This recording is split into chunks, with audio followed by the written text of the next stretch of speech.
I'm fortunate enough to own a pretty nice piece of land that sits about 500 meters back from the main road. To get to my house, you have to drive through about 20 meters of wooded area before the driveway opens up into something that's about as wide as a regular two-lane road in America. Here's the thing. I'm a car enthusiast, and I've legally converted a good portion of my property into a drift track. Everything's properly set up, I've got the county's approval, my homeowner's insurance knows about it, and the local police department is aware too. I've even put up two massive no trespassing signs at the entrance of the woods, plus a speed limit 15 sign just past the wooded area, mainly to keep my friends from getting too excited on their way in when we're not using the track. So today, my buddy and I were coming back from the port where we'd picked up a 1997 Nissan Stagea we're building together. We were driving down my driveway with the car on a trailer when my buddy suddenly yelled out in shock, pointing toward something ahead. He was pointing toward the corner of my paved property where I keep a medium-sized shed. Well, what used to be a shed. I store my landscaping equipment there. My tractor, golf cart, that kind of stuff. Or at least I did until today. What we saw was the front end of a 2016 to 2017 Mustang sticking out of my now collapsed shed, and some guy lying on the pavement next to it. We immediately drove over to check it out. As we pulled up, this guy sits up and immediately starts screaming threats about suing me and demanding that I pay for the damage. I shouted back, demanding to know who he was and why he was on my property with his car in my shed. He responded by threatening to sue me again, claiming my racetrack wasn't safe and that I owed him a new car. By this point, my buddy was already calling emergency services from inside the truck. This guy, let's call him Karen's male equivalent, starts limping toward me, screaming more threats about how he was going to take ownership of my property and leave me penniless when he was done with his lawsuit. I decided it wasn't worth engaging with him anymore and got back in the truck. We waited about 15 minutes for the police, during which this genius started beating on my truck windows with his hands. When the police arrived, they came flying down my driveway with lights and sirens blaring. They saw this guy pounding on my window and immediately put him in handcuffs. That's when my buddy and I finally got out of the truck. When questioned by the police, this genius admitted he'd been driving past my property all summer, hearing engines and tires squealing from the road. He confessed that he had finally decided to try running a few laps today. When the police asked about the no trespassing signs, he admitted seeing them but claimed he didn't think they applied to him. I mean, seriously, who else would they be for? The police arrested him for malicious destruction of property. A local tow company came and impounded his Mustang, and when I finally got to inspect the damage, I realized the entire shed and everything in it was completely destroyed. Keep in mind, this shed was a good 25 feet away from the paved surface. That's how bad his driving was. The guy did end up leaving in an ambulance, though the paramedics said he'd be fine. Nothing serious, just some bumps and bruises from his spectacular failure at drifting. Now my insurance company gets to deal with this mess, which I'm sure they'll just love. The first thing I'm doing this week is installing a gate with a security code. After 15 years of never having issues, it looks like I need to up my security game. At least I've got a good story to tell at car meets now. The tale of the entitled wannabe drifter who thought no trespassing signs were just friendly suggestions. My dad had been in law enforcement for over 20 years at this point. He was well respected in the community and known for being fair but firm with criminals. He always said that most people who ended up in his custody were just people who made bad choices, and he believed in treating them with basic human dignity while still ensuring justice was served. It was a cold winter evening around 9 p.m. when this incident happened. My dad and his team had just finished their shift at the police station. They had already turned in their service weapons, signed all the necessary paperwork, and were getting ready to head home. That's when they got the call about a prisoner transfer they needed to handle. Some guy had robbed a local convenience store earlier that day. He'd been caught, went through a speedy trial, as things sometimes worked back then, and was sentenced to 1 year in prison. My dad and his team were tasked with transporting him from the courthouse to the state prison. My dad remembers being tired and a bit annoyed about the timing, but it was part of the job. He gathered his team, and they went to pick up the prisoner. At pickup, my dad told the prisoner to keep things simple and follow their instructions so they could get him processed quickly.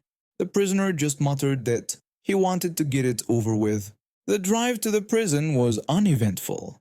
The snow had been falling heavily all day, and there was already a good knee-deep blanket of it covering everything. When they arrived at the prison, they started the standard prisoner transfer procedure. That's when things got interesting. As soon as they got the prisoner out of the car, he must have thought he saw an opportunity. Despite being in handcuffs and surrounded by officers, he suddenly made a break for it. Now, picture this: a grown man trying to run through knee-deep snow while handcuffed. It was almost comical. My dad yelled at him to stop, but the prisoner barely made it 10 meters before he face-planted in the snow. My dad and his team didn't even have to run. They just walked over and picked him up. The whole escape attempt was so pathetic that my dad decided not to even file a report about it. Back then, officers had some discretion about minor incidents, and he figured the guy was already going to jail anyway. That should have been the end of the story. But about a week later, my dad's superior called him into the office. The superior told him they'd received a concerning letter from the prisoner, who was claiming the team had shot at him during his escape attempt. The superior wanted to know why this wasn't in any report. My dad was shocked and explained that they couldn't have shot at him since they'd turned in their weapons before the transfer. The prisoner's complaint triggered a whole new trial, with the same judge who had sentenced him for the robbery. You should have seen this guy in court, spinning his dramatic tale. He went on and on about how they had shot at him, claiming bullets were flying past his head, and that he could have died, calling it police brutality. When the judge asked my dad to respond to these serious allegations, my dad explained that his team had turned in their service weapons before the transfer, and he could provide documentation showing the exact time they signed them back to the station. The judge examined the weapons log, which clearly showed my dad and his team had turned in their guns well before the prisoner transport. The timestamp and signatures were right there in black and white. The judge asked the prisoner sarcastically if he was really claiming they shot at him with guns they didn't even have. The prisoner started stammering, trying to backtrack by saying he was sure he heard gunshots. The judge then sternly told him that he had not only attempted to escape custody, but had also wasted the court's time with false allegations against law enforcement officers, calling it a serious offense. The judge was not amused. Instead of just serving his original 1-year sentence, this genius earned himself 3 additional years for the escape attempt and false accusations. As they led him out of the courtroom, my dad could see the exact moment reality sank in for him. The prisoner started protesting that it wasn't fair and demanding an appeal. The judge simply told him he was welcome to appeal, but suggested he stick to the truth next time. If he had just kept his mouth shut about the whole escape attempt, he would have been out in a year. Instead, his entitled attitude and attempt to get my dad in trouble earned him 4 years behind bars. This happened about 8 years ago in Costa Rica when I was 24. I had just gotten my driver's license. Yes, I know that's pretty late, but better late than never, right? I had managed to save up enough money to buy myself a car. It wasn't anything fancy, just a modest older model that got me from point A to point B. But it was mine, and I was proud of it. I had plans to go to a party that night with my friend, and I was on my way to pick him up when this absolutely bizarre situation unfolded.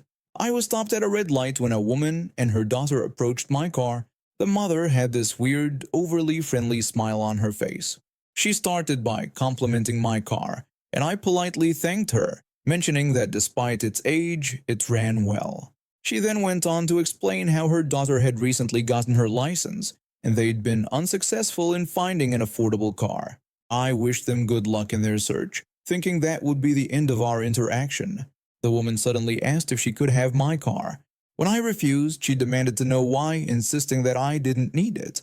When I questioned her logic, she threatened to call the police if I didn't hand over my car to her.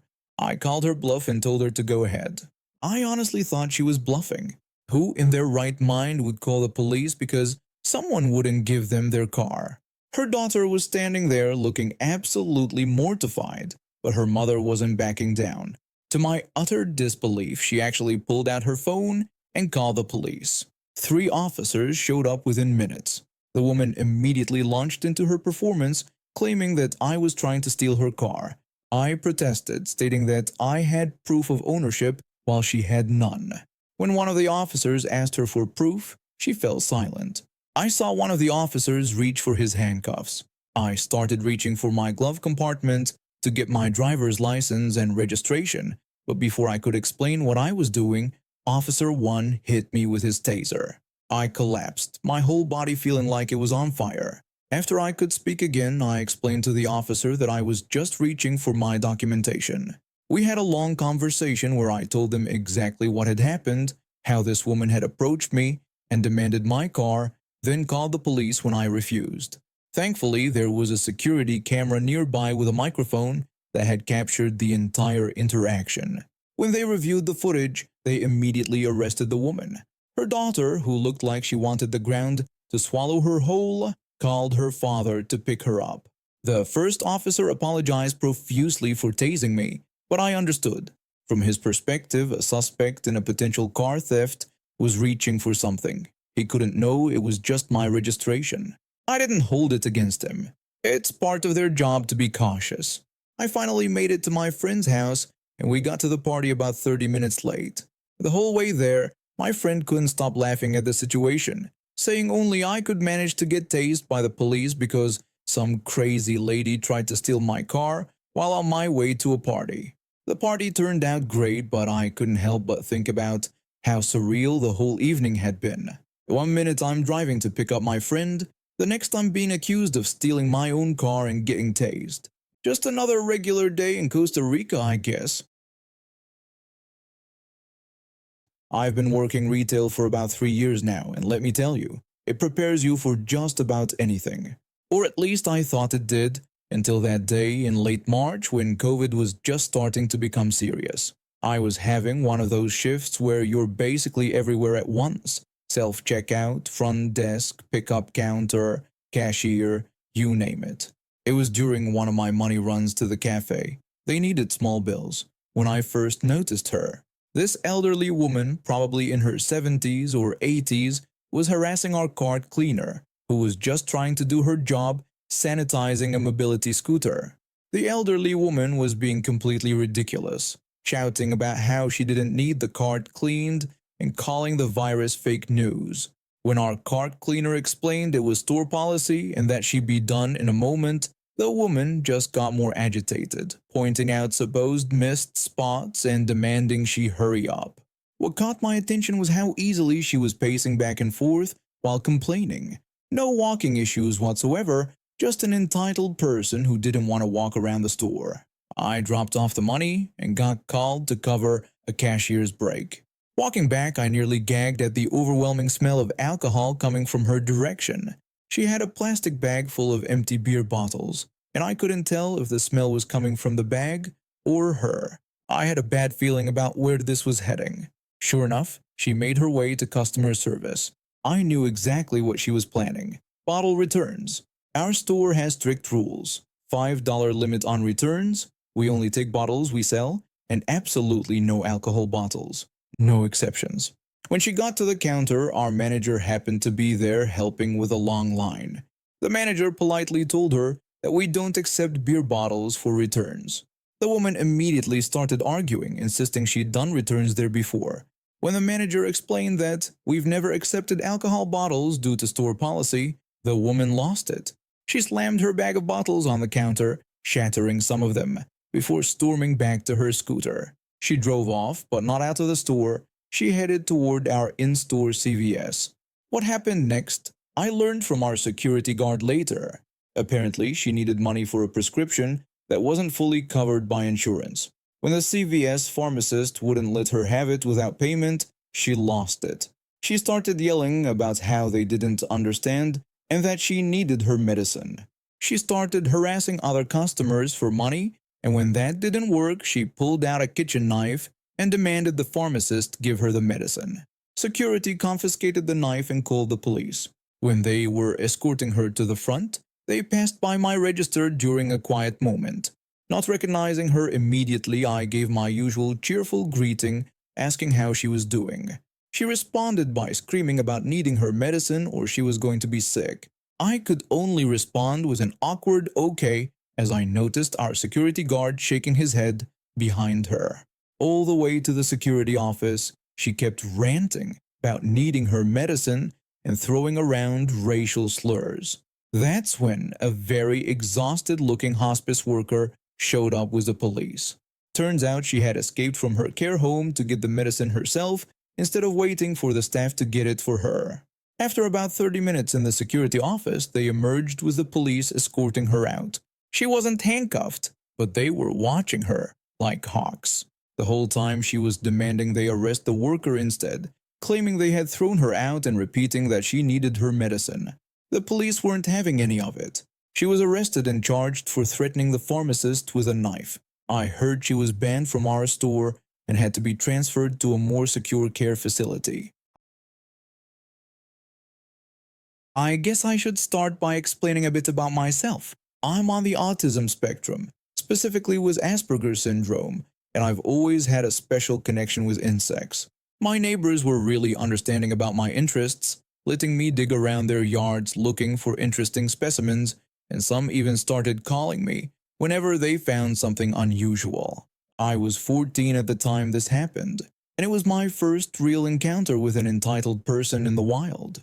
Growing up wasn't exactly easy for me. My family situation was complicated, with a fair amount of mental abuse that I'd rather not get into right now. But those experiences made me retreat even more into my world of insects, where things made sense and followed predictable patterns. One spring afternoon, I was in my neighbor's front yard. They had explicitly given me permission to be there, when I discovered this beautiful swallowtail caterpillar.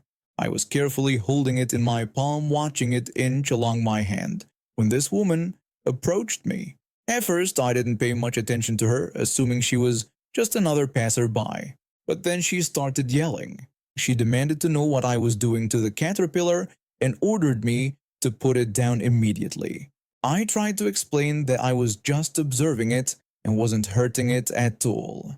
She accused me of lying and told me to get off what she claimed was her property. When I explained that this wasn't her property and that my neighbors had given me permission to be there, she got even angrier. She launched into a stream of profanity that I won't repeat. Remember, I was 14 at the time. I politely asked her to stop yelling, explaining that she was making me uncomfortable and scaring the caterpillar. This only made her more angry, and she demanded to know if I was trying to tell her what to do. I carefully placed the caterpillar on a leaf and left, even though I had every right to be there. A few weeks later, we had this massive windstorm that hit our neighborhood. The morning after, I was walking to my school bus stop when I saw her again. She was standing in her yard, which was 3 houses down from where our first encounter happened, holding a fallen signpost. When she saw me, her face twisted into this triumphant smirk. She accused me of vandalizing her property, refusing to believe that the windstorm had caused the damage. When I pointed out that everything on the street had been knocked over, she wouldn't hear it. She claimed I was getting revenge because she had caught me torturing the bug. She threatened to call the police, saying they would dust for fingerprints and prove I did it. I just told her to go ahead, noting that I'm sure they'd love to hear about how the windstorm that affected the entire neighborhood was somehow my fault. This made her even angrier, and she threatened that when they arrested me, she would make sure they knew about my supposed history of animal abuse. I just dismissed her with a casual, "whatever you say," and left. Nothing ever came of her threats. I still had to walk past her house every day to get to the bus stop, but she never confronted me again. The whole experience was bizarre. I never understood why she got so worked up about me looking at insects, or why she convinced herself I was some kind of vandal. Maybe she had nothing better to do with her time than harass random teenagers, or maybe she was just one of those people who need to create drama where none exists. These days, I still study insects. I've gotten better at handling confrontation too, though I prefer to avoid it when possible.